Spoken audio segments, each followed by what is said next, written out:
Going over gold futures. In this video, I'll be going over my trade idea of the week and the day-by-day probability model.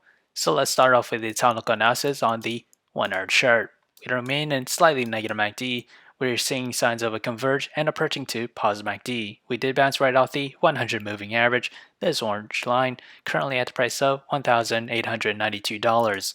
As we extend that to the 4-hour chart, we remain in positive MACD, and as we extend that further to the daily chart, we remain in positive MACD and at overbought condition with the RSI. As with the trade idea, I'll be trading GLD, and my position size for it is less than 1% of my portfolio. My long entry is at $173.66. My sell target is at $180.03, and my stop loss is at $171.33. However, if I were to open a short entry, that is at $181.62, and my sell target is at $176.05, and my stop loss is at $184.06. So whichever entry price were to hit first, that'll be my position of the week. So how did I develop these trade ideas? It all comes from the day-by-day probability model, which is available in the link below, so do check it out.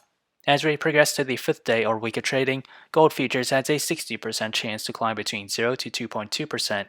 To the downside, it has a 40% chance to fall between 0 to negative 2.2%. So if you enjoyed this content, feel free to like, comment, subscribe, and thank you for watching.